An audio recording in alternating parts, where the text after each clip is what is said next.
বন্ধুরা, good morning, welcome back to my channel happy DP family. তোমরা সবাই কেমন আছো? আশা করছি সবাই ফাটাফাটি আছো। আর আমি আমার ফ্যামিলি সবাই খুব ভালো আছি।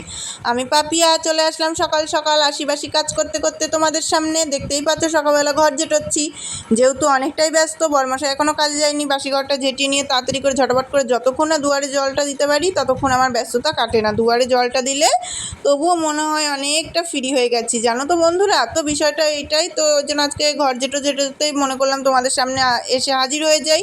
তো যে কথা সে কাজ, ওর জন্য আজকে ঘর যেতেই তোমাদের সামনে হাজির হয়ে গেলাম। I am come in. আধা কাজ হলো বন্ধুরা, ঝাড়পোছটা হলো, উঠোন ঝাঁটানো, ঘর ঝেটানো, ছাগলের চেলা ঝেটানো, সমস্ত ঝাঁটাঝাঁটি কাজগুলো হলো। এবার মেয়েকে পাঠিয়েছি ব্রাশ করতে। মেয়ে ব্রাশটা করে আসুক, আমি বাসি নাইটটা ছেড়ে নিই। আজকে সকালবেলা স্নান করে রান্না করতে গেলে অনেকটা দেরি হয়ে যাবে, ওর জন্য তাড়াতাড়ি করে বাসি নাইটটা ছেড়ে নিই। তারপরে মেয়েকে খাওয়াবো, আমি খাবো। চলো তাড়াতাড়ি করে আগে বাসি নাইটটা চেঞ্জ করে আসছি। চলে আসলাম বন্ধুরা, বাসি নাইটি চেঞ্জ করে। দেখো এখনো বাসি বিছনা তোলা হয়নি, কাজ এখনো আধা এখনো বাসি বিছনা তুলবো, ঠাকুরতলা করবো, ঠাকুরতলা ধোবো, ঘর মুছবো, জামা কাপড় কাচবো, এখনো কাজ আছে, অনেক কাজ আছে। আগে সকালবেলা একটু টিফিনটা করে নিই, তারপর আর এই যে মেয়ে দুধ বসিয়ে দিয়েছি রান্নাঘরে।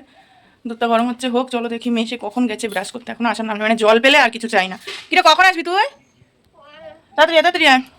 মেয়ে ব্রাশ করছে, খালি গায়ে রয়েছে তো, ওই জন্য মেয়েকে আনলাম না ক্যামেরার সামনে। আজকে একটা ঝকামাখা রোদ দিয়েছে কিন্তু বন্ধুরা, সেই লেভেলের ঝকামাখা রোদ। পাকাটিগুলো সব শুকিয়ে যায়, এখন পুরো আমাদের বাড়িটা পুরো পাটবাগান হয়ে গেছে। এখন আমাদের পাকাটি আসেনি, এগুলো আমার বড় ভাসুরের পাকাটি, এখন আমাদের পাকাটি আনবে। দেখো বন্ধুরা, একটু বিস্কুটগুলো ছড়িয়ে রয়েছে, প্লিজ কেউ মাইন্ড করো না কিছু, ঠিক আছে? এখন আমরা খাবো। এই যে মেয়েও ব্রাশ করে চলে এসেছে। মাম্মাম, সবাইকে গুড মর্নিং বলে দাও। বলো, একটু জোরে, শুনতে পাইনি কেউ, জোরে বলে দাও। হ্যাঁ, এই যে তো এবার মেয়ের এই যে দুধ, আর এই যে কফি, আর এই যে এটা আমার কফি। আর অনেকদিন পর এই যে আমাদের অতিথি বাড়ি আসলো, তো একটু হাই করে দাও অতিথি, ওর জন্য ওনাকে একটুখানি কফি করে খাওয়াচ্ছি। যাবো জামা কাপড়গুলো কাচতে বন্ধুরা, এত পরিমাণে বৃষ্টি রোদ হয়ে গেছে না, রোদে বসে বসে কী করে কাচবো সেই চিন্তা করছি। চলো ঝটপট করে জামা কাপড়গুলো কেচে নিই। তো যে কথা সে কাজ বন্ধুরা, কলপাড়ে এত প্রচণ্ড পরিমাণে রোদ্দুর পড়ে গেছে, আমার পিঠে পুরো তো রোদটা এসে পড়ছে বন্ধুরা। মনে হচ্ছে কি কে যেন আমার পিঠে একটা আগুনের গোলা চাপিয়ে রেখেছে। এত পরিমাণে কষ্ট হচ্ছিল কলপাড়ে বসে বসে জামা কাপড় কাচতে কাচতে। তো যাই হোক, অনেক কষ্টে পিষ্টে শেষ পর্যন্ত জামা কাপড়গুলো কাচা কমপ্লিট হয়ে গেছে। এখন দেখতেই পাচ্ছ দড়িতে মেলছি। এই দড়িটা কালকে ছিঁড়ে গেছিলো, জানো তো বন্ধুরা। তো তারপরে হচ্ছিলো যে ওই বাঁশগুলোতে মেলে দিয়েছিলাম। যতই হোক পাট মেলা ছিল তো, কেমন লাগে বাঁশে মেলতে। যদিও বা আমি ধুয়ে হালকা করে তারপরেই মেলেছিলাম বাঁশে, কিন্তু দড়িতে টান টান করে মেলে দিলে মনে হয় যেন এক্ষুনি ঝটাপট করে শুকিয়ে যাবে। জানি না এটা আমার মনের ভুল কিনা। তো দড়িতে জামা কাপড়গুলো মেলে দিয়ে নিয়ে চলে আসলাম ঘর মুছতে। আর জামা কাপড়গুলো যে আমি আদৌ কবে গুছাতে পারবো বন্ধুরা, কি বলবো। চেয়ারের উপর এক চারটি জামা কাপড় ঢিবে রয়েছে। তো যত যাই হোক, আমার ঝটাপট করে গুছাতেই হবে, কিচ্ছু করার নেই। কী বলো তো, আলসামি লাগে, জানো তো, শরীরে না একটা আলসামি কাজ করছে কদিন ধরে, কিন্তু এনার্জি আনতেই হবে, কিচ্ছু করার নেই। তো যাই হোক, তারপরে দেখো সবজি কাটতে বসে পড়ছি। করবো গাঠি কচু দিয়ে আলু দিয়ে একটা তরকারি, আর কি করি দেখা যাক। চান করলাম আমি বেলা 3টার সময়, টান করে নিই। এবার চুলটা শুকিয়ে নিই, মানে চুলটা নষ্ট করলে এখন কেমন বিশ্রী গন্ধ হয়। আর মেয়ে এখানে শুয়ে টিভি দেখছে, মেয়েকে আজকে পড়াতে আসবে। এবার ভাত খেতে যাবো, তোমাদের সাথে শেয়ারও করবো কী রান্না করলাম না করলাম আজকে। চলো ভাতটাই খেয়ে নিই, বেলা হয়ে গেছে, মেয়েকে পড়াতে চলে আসলে। এই দেখো বন্ধুরা, আজকে কী রান্না করেছি। ভাতটা থালায় বেড়ে নিয়ে তারপরে দেখালাম, ঠিক আছে? এখনও ভাত খাওয়া তো হয়নি, তো ভাতটা থালায় বেড়ে নিয়ে ওর জন্য তোমাদের সামনে আনলাম। আর তরকারি করেছি এই যে গাঠি কচু দিয়ে, আলু দিয়ে, পটল দিয়ে একটা শুকনো শুকনো তরকারি করেছি, একদম এই যে শুকনো শুকনো। আর যেহেতু মানে গরমকাল, তো ওর জন্য একটুখানি ঘন করে মুসুরির ডাল করলাম। এই দেখো মুসুরির ডাল করেছি উচ্ছে দিয়ে, মুসুরির ডাল করেছি। চলো মা মেয়ে মিলে এবার খেয়ে নিই। তো তারপর আর কি বন্ধুরা, এই যে চলে আসলাম মা মেয়ে মিলে ভাত খেতে। আর উপরে বাবা ঘুমাচ্ছে, মানে শ্বশুরমশাই ঘুমাচ্ছে উপরে।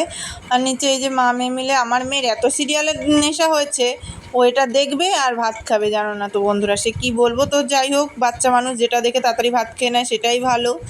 তো তারপরে বাবা এই যে আমাকে দিয়েছে পাহারা দিতে। বাবা এই যে গায়ে ধুয়ে রেখেছে বালতি করে, দুটো বালতিতে, তো আমাকে পাহারা দিতে দাঁড়িয়েছে, তো আমি পাহারা দিচ্ছিলাম।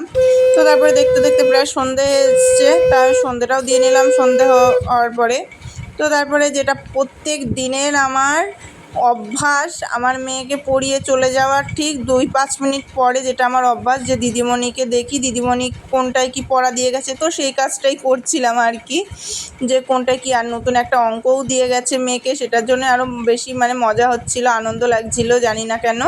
তো তারপরে এই যে এদিকে যে ছোট যে মানে আর কি আমার মেয়ের সাইকেলটা, তো তার দাদা পরিষ্কার করে দিচ্ছে, ঠিক আছে, বড় দাদার কর্তব্য পালন করছে। যাই হোক, তারপরে এত সন্ধ্যাবেলা খিদা পেয়েছিল এত পরিমাণে, যেহেতু আমাদের দোকানে সেরকম কোনো খাবারই নেই সন্ধ্যাবেলা, মানে আর কি টিফিন করার মতন। তাই মনে হলো চলো একটুখানি দোকান থেকে কিছু খাবার নিয়ে এসে ভালো করে টিফিন করা হোক। তো যে কথা সেই কাজ, পরে নিলাম শাড়ি। এবার চলবো দোকানে। দোকানে যে গিয়ে দেখা যাক কি কি খাবার পাই না পাই, নিজের মনের মতন কতটা খাবার পাই না পাই, কি কি কিনি, তো তোমাদের সাথে নিশ্চয়ই শেয়ার করব। তো চলো। তো তারপরে এ দেখো বলতে না বলতে চলে এসেছি সোজা দোকানে। ঠিক আছে, তো দোকানটা হয়তো ছোট হতে পারে, কিন্তু ছোটা প্যাকেট বড় অনেকটা অনেকটা অনেকটা বড় ধামাকার মতনই প্রায়, জানি না। এবার যাই হোক, তারপরে এই দেখো বন্ধুরা ঠাকুমাও চলে এসেছে দোকানে। ঠাকুমা বলছে কি কি নেবা বলো। তারপরে আমি যেটুকু যা যা নেওয়ার তো সেগুলোই বললাম। একটা ক্রিম রোল নেবো, একটা এই নেবো, তো যা যা নেওয়ার আর কি, তো সেগুলো ঠাকুমাকে বলছিলাম। ঠাকুমা দিয়েছে, দেখো cream roll, Kurkure, Horlicks biscuit, যা যা নেওয়ার আর কি সেগুলো নিয়ে এসেছি বন্ধুরা। তারপর বাড়ি এসে বসিয়ে দিয়েছি মেয়ের জন্য দুধ গরম। এই যে এই প্যানটা যে দেখছো না বন্ধুরা, মানে কি যে দুধ গরম করার যে ইয়ারটা আর কি, ডেস্কিটা, তো এটা আজকে মেয়ের জন্য নিয়েছি। পাড়ায় এসেছিলো, তো মেয়ের দুধটা গরম হয়ে যাওয়ার পরে তো নিজের জন্য একটুখানি কফি করে নিচ্ছি। তারপরে কথা বলতে বলতে তারপরে আসলো তিশামণি। তো তিশামণিকে কেন দেবো না, তো তিশামণি আর আমি দুজন মিলে খাচ্ছি। যতই হোক চা কফি একা একা ঠিক ভালো জমে না, সবাই মিলে খেলে আমার মনে হয় আরও একটু বেশি জমে টেস্টটা। তো তার জন্য দুটো কাপে এই যে কফিটা ঢেলে নিচ্ছে, আর ওই মগে রয়েছে মেয়ের জন্য দুধ। তো যাই হোক বন্ধুরা, আজকের মতো টাটা বাই বাই। ভিডিওটা ভালো লাগলে অবশ্যই পাশে থেকো। চলো টাটা।